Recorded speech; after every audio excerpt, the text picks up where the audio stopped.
One of the things that's always really attracted me to tiny house living is the idea that by downsizing our homes, we really can increase the size and the quality of our lives.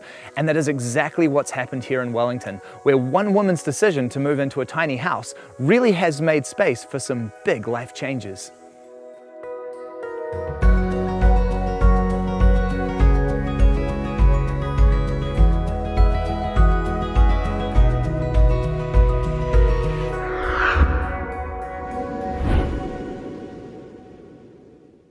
Hi Kelly, how are you? I'm really good, thanks. Nice to meet you. It's lovely to meet you, and I am so excited to see your beautiful home. This really does just have such a striking exterior, doesn't it? Yeah, I love it. I always wanted my tiny house to be a bit like a tramping hut. It's kind of uncomplicated and just with really minimal details, and I think it looks amazing. It certainly does. And we'll talk more about the house soon, but first, your parking spot. You really lucked out with this place, didn't you? I sure did, yeah. There are people close by, but no one's looking in on me, and I'm surrounded by green, and yeah, it just feels really nice and peaceful to be out here. So it's a great spot. And what was it that really drew you to the idea of building a tiny house on wheels? Yeah, I guess I'd been working for 20 years in the electricity industry, and I was starting to get a bit bored with my job, and I wanted to change. And I owned a 3-bedroom house at the time. Mortgage was fairly steep. Just if I wanted choice of what I wanted to do, if I actually wanted to be able to choose something that was important to me, then I needed way more flexibility in terms of how expensive it was to live. And yeah, I wanted things to be simpler, not to have to spend as much time looking after everything. So that kind of got me into really looking at it as an option, and that's worked out really well because I've been able to retrain as a kindy teacher, which is far from a lucrative career, but this makes it possible. And I'm sure that your tiny house here feels worlds away from the kindergarten. It does.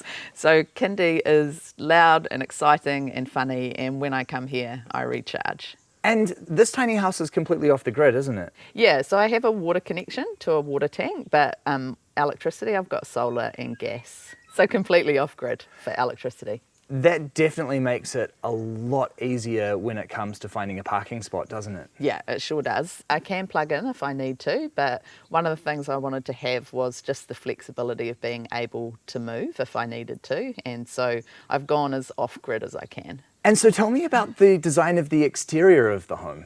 I guess when I was talking to the architect, they gave me 4 different sort of concept designs. So we talked lots of different roof pitches and things like that. And I'd originally gone in saying I like the corrugated iron and probably black. We also looked at a sort of wooden rain screen, but it ended up being too heavy. So went back to the original idea. There really is something that just completely catches your eye with this sort of very beautiful, simple, minimalist black exterior. And the corrugate's a great choice as well because it's also very lightweight and super hard wearing as well, isn't it? Yeah, so low maintenance is really important to me because I am far from being a handyman of any kind. So I sort of wanted just to be able to build it and then not really have to do anything.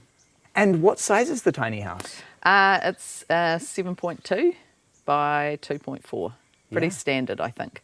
Well, the exterior of the home really is striking, and I cannot wait to see what you've done on the inside. Can we take a look? We sure can. Come on in. All right, thank you.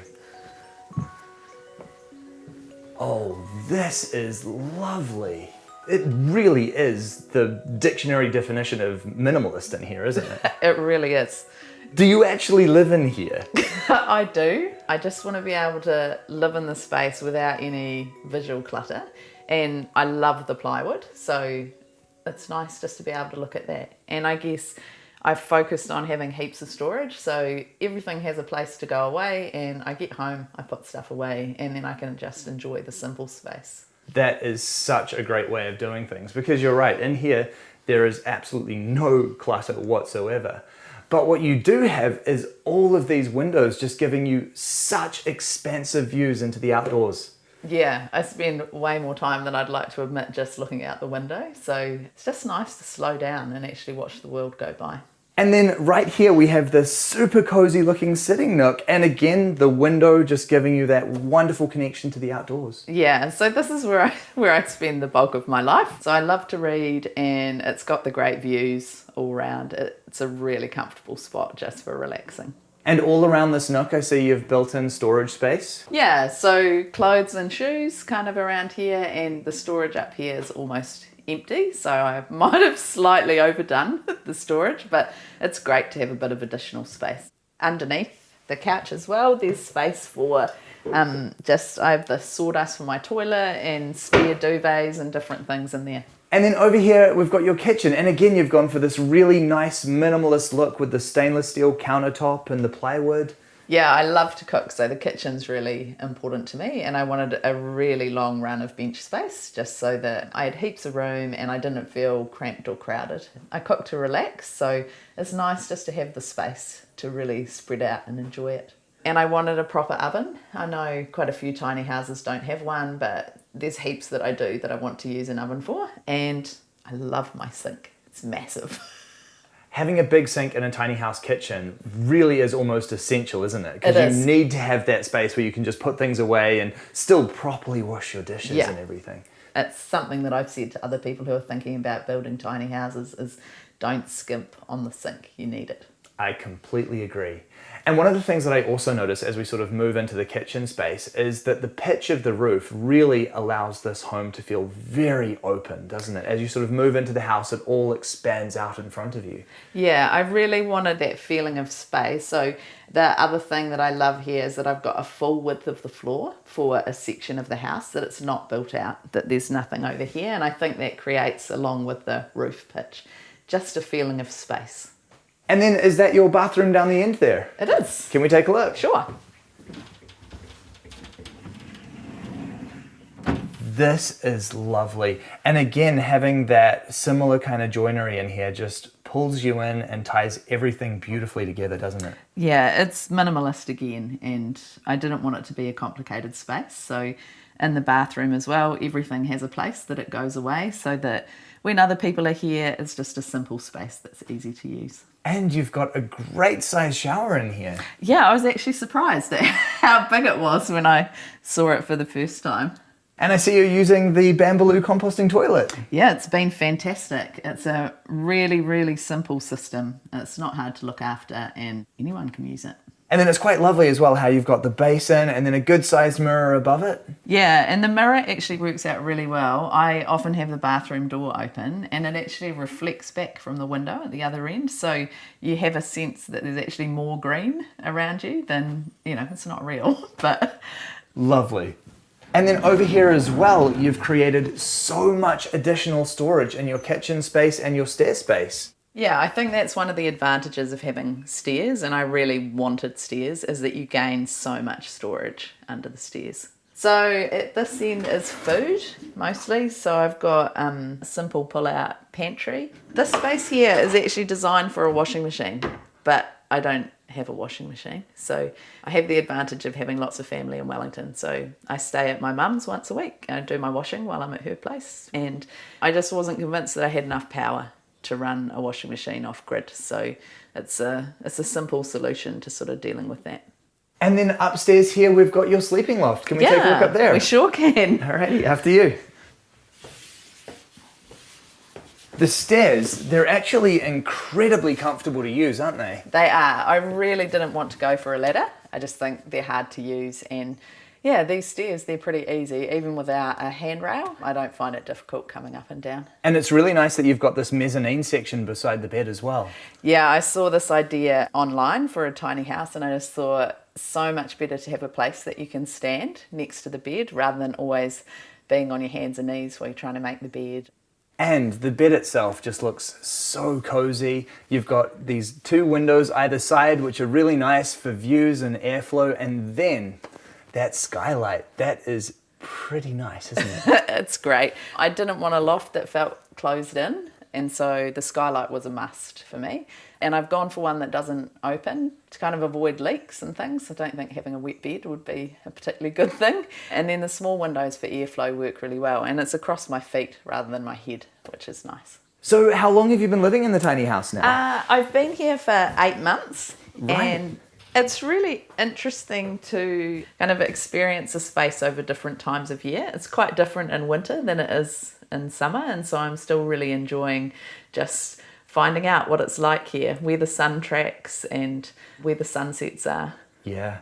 Wellington, as you mentioned, in the winter, it can actually get pretty chilly. How do you deal with heating and insulation in the home? Yeah, so the house is really well insulated and double glazed. So again, without having curtains, it's actually warm enough in here. And I have gas heating. So the gas heater is mounted under the trailer and just vents in through a vent and controlled here by a thermostat. And how are you adapting to living in the tiny house? I think it has just made life simpler. It's great. I can clean the tiny house in about 10 minutes, so there's not a lot to look after. Everything has a place to go away. It's a nice, clean space to be in, and I love that. Have you always been a minimalist? No, I haven't. I did have a 3-bedroom house just for me, and it was pretty much filled with stuff. But once I started thinking about this, it was good. I had quite a lot of time, so I had a few years in my house where I just started to kind of recognise what I didn't need. That's a really easy way, I think, of downsizing, is if you have time and space to do it. What would you say that your favourite aspect of tiny house life is?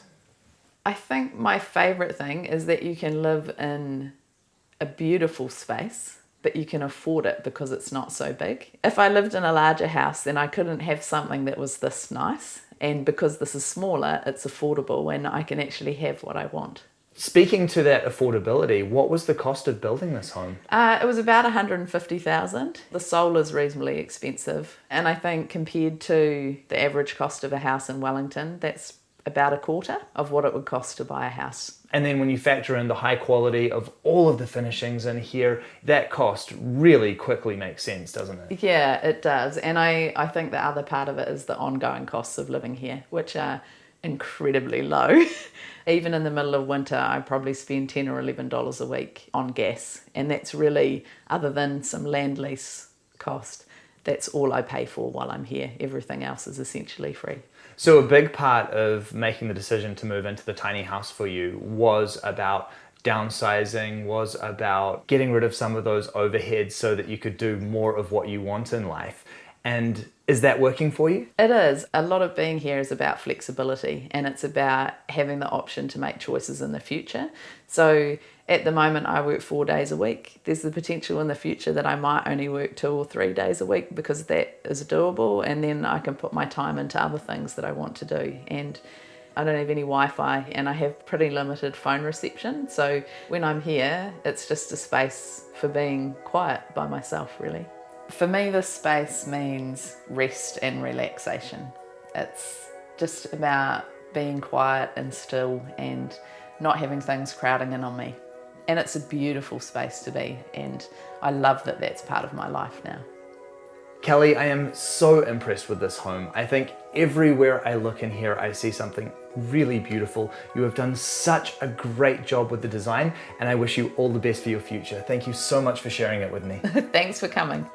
This home is absolutely everything that a tiny house should be. It's simple, it's mobile, but most importantly, the space is beautiful and incredibly well thought out. Here, Kelly has absolutely everything that she needs. And what I really love is she talks about this as being a place of rest and respite, a place that she can come home to where all of the problems of the world outside can just melt away and she can be completely herself. And that is exactly what a home should be.